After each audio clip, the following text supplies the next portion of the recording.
In the event of a water damage emergency, call PuroClean of Cenla.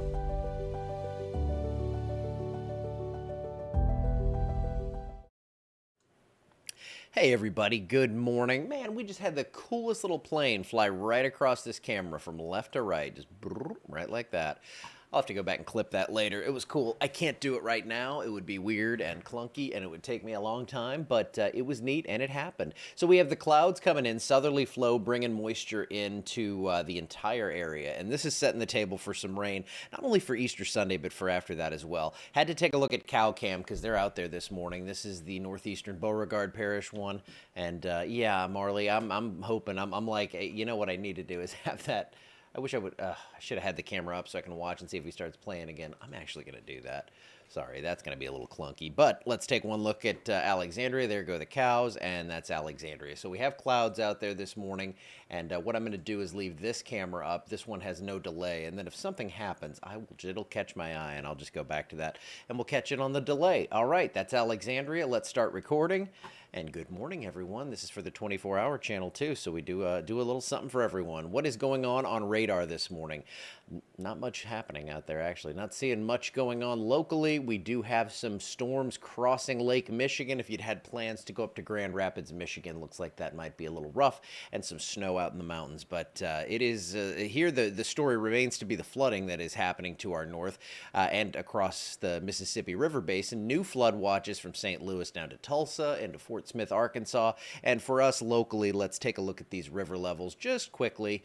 I know for most of you, this does not impact you, but why aren't you working? Let's see. All right, 51.68 Natchez. We're getting close to that crest. That will be next Thursday. So again, a long, broad crest here. We only have a few feet to rise, and then it's going to come down very slowly. So hopefully the rain we get doesn't really impact these numbers at all. 54.42 down at Red River Landing. We do have a forecast crest back. It kind of gave up yesterday at Acme, but down 2 feet to 44. It was at 46 pretty consistently. Current level 39.1, so it's going to go up another 4.9 feet out there if you are out in Acme. And I know people that live there. So yes, Acme, great place. I love it out there. Mid-70s, statewide. No real separation from north to south, about 73 to 76 for everyone. It is a warm start today. It's a humid start, and yep, there's a southerly flow there. I think that's pretty evident. Wind gusts up to about 30 miles per hour today, and you can see that this is going to continue overnight. This is actually going to continue through the weekend, so it's going to be pretty windy. Not quite to wind advisory criteria, but if you're out on Toledo Bend, it's going to be a bumpy day. Day planner for today, breezy, mid-80s, 86 degrees. I think the clouds hold us below 90. Some areas may get up to around 88 degrees, but it's going to mainly just be warm, pretty windy, and kind of humid out there. So let's go into motion here on the GFS model. This one is going to show us the showers and thunderstorm potential coming in for Easter. Now, the severe threat doesn't look bad. I think there's going to be a few isolated severe storms in the area. This is not a top end kind of thing where I'm looking at this going, oh my gosh, I'm going to be up for 24 hours and we're going to have tornadoes left and right. But there could be a damaging wind report or two, maybe a hailstorm out of this. And you can see by 2 p.m., scattered storms in the area. I'm going to put this through the evening into the overnight, and how things just kind of hang around. Now, that was a pretty quick jump, but this is 6 a.m. Monday, and you can see that once this kind of gets into the area, that system's going to not really stall out. The system's going to keep moving, but the tail end of it just kind of elongates over our area. So yes, that portion does stall out. And then it just kind of flounders around for a few days. So we get showers and storms off and on through the middle of the week, and possibly even beyond that could be another wave of showers and storms coming through toward the weekend. So yes, the pattern stays active as you get past Easter. Now, the threat for severe weather, it's down to a marginal risk for most of our area. That slight risk nudging down toward Shreveport, Monroe, Ruston. That means we're in basically a 5% risk within 25 miles of a point.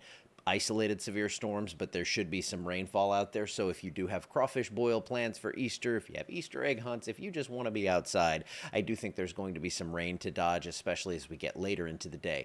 I think these totals are a little light. I think we're going to see more than a half inch between now and Thursday. You can see big time rain up to the northwest here, but generally about 1 to 3 inches for most of the area through Thursday. So I think these numbers are going to come up in the coming days. And here's your rain chances. Just looking at that, you can see, yeah, I think there's going to be more than a half of an inch of rain because we have a half or better chance to see the rainfall from Sunday through Thursday. So each day has a decent chance to see showers and storms. This does not mean you're going to see rain continually. The lightning strikes you see does not mean we're going to see severe weather continually. In fact, from what I'm seeing, the severe threat stays kind of in check here, like in that low end, level 1, level 2 kind of stuff at worst, and we're not looking at any big severe outbreaks. So some good news for you there, though I do think we see a couple of severe storms. To start May and April, it's going to be toasty, upper 80s, maybe we sneak up toward 90, so it's going to be very warm there, and I think once we get past this real active stretch here through next week, we might push the pause button for a little bit, and then, soon enough, we're going to transition into that summer pattern where it's like, okay, sea breeze is coming up, we get a couple of storms every day, it rains like crazy for you, not for you, and then we get a little bit of a drought somewhere, and that's just what we do in summer. So I think that'll set up probably within the next month or so, not quite yet. We still have that threat for organized severe weather, but once that wind shear dies out, we transition from severe weather potential to tropical potential. Yes, we never get a break around here. All right, I'm going to get out of here. Good Friday today. I hope you have a good weekend with family and all that stuff out there. Hopefully you got the day off to reflect and just sit back with the family. And I think we have a service at our church today. It starts at noon, goes until 3, so we're going to go by that. And hopefully my wife won't make me work too much. I will see you back here tomorrow. Have a great day.